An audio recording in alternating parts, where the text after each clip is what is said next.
How's it going, guys?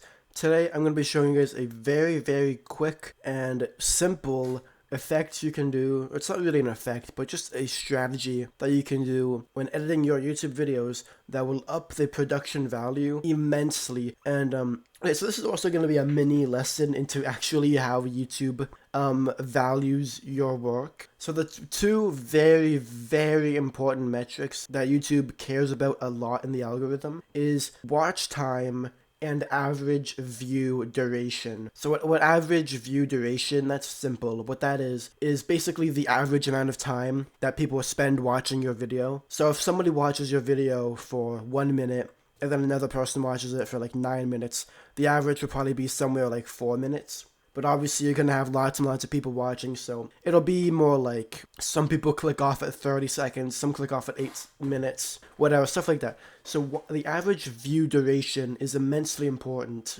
and so is watch time, which is the collective amount of minutes that people spend watching your content. So if you get 2 views, one person gives you 3 minutes of watch time and the other one gives you 1 minute, those 2 views give you 4 minutes of watch time. So your video's watch time is the total amount of minutes that everybody has spent on your video. So those two things are extremely important. So how you can increase both of them drastically is by shortening your video and condensing it as small as you possibly can. And that might sound unintuitive because, well, if your video is shorter, then you're gonna get less watch time and you're also gonna get a lower average view duration because there's less video to watch. But that's actually extremely wrong for the reason that people click off your video. Most people, very few people, will watch all the way to the end anyways. So this that I have right before you is a video that I'm actually, like, this is the real video that I'm actually making. This isn't just for demonstration. And it's 15 minutes and 37 seconds long after I use this strategy. So I'm going to stop teasing you. I'm just going to say what it is.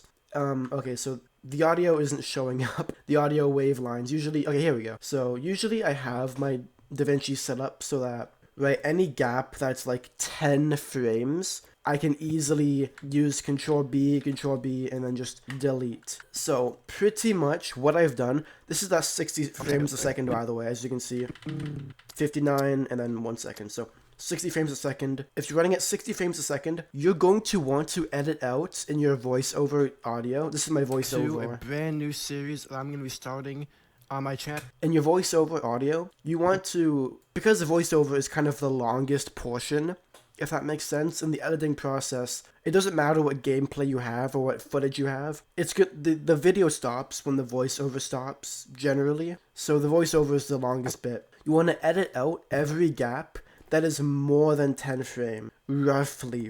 It's not like exactly 10 frames, but any gap like this, maybe I should back this up a little bit, but any gap like this, you'd want to edit out. Any gap like this, you'd want to edit out. Any gap like that, you know, stuff like that. Although it doesn't have to be every single one. And what you end up doing is, like, 10 frames doesn't seem like a lot, but a lot of the gaps won't be that small. They will be 15 frames, 20 frames. 20 frames is a third of a second. Some of the gaps would even be an entire second, 2 seconds, 3 seconds. Edit out every single gap like that is anywhere from 10 frames to 10 hours if you somehow have that big of a gap. Also, edit out every time you say or you stutter. Because you see, this video, after I've done that, is 15 minutes and 37 seconds.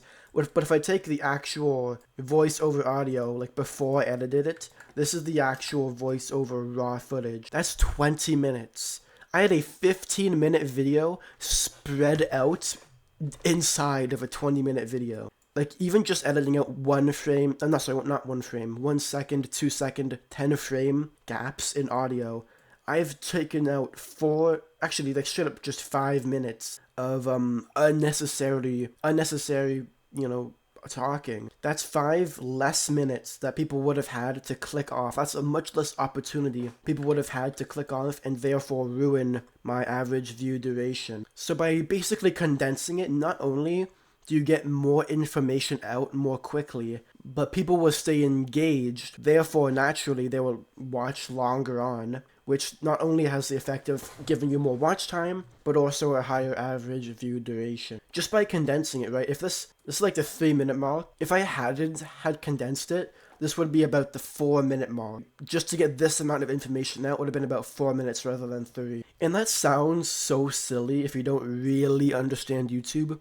but 1 minute is a lot of fucking time. People will click off your video like within 30 seconds of losing interest, within 20 seconds. So you really do have to keep up this constant fight. But I'm sure you understand that, so I don't know why I'm explaining it to you as if you don't know, because you probably do know. Anyways, yeah, that is my quick tip on how you can, well, I say quick tip. This is a very time-consuming process, but the good thing is, if you have a second monitor, this is the type of mindless work that you can do while literally just listening to music or watching a podcast or something. So, you know, even though this is time consuming and it will probably give you carpal tunnel syndrome, it's effective and it really helps. So, yeah, thank you for watching. Hopefully this gave you some useful information. If not, you can leave a dislike. If it did, you can leave a like. Stay awesome and have a good day.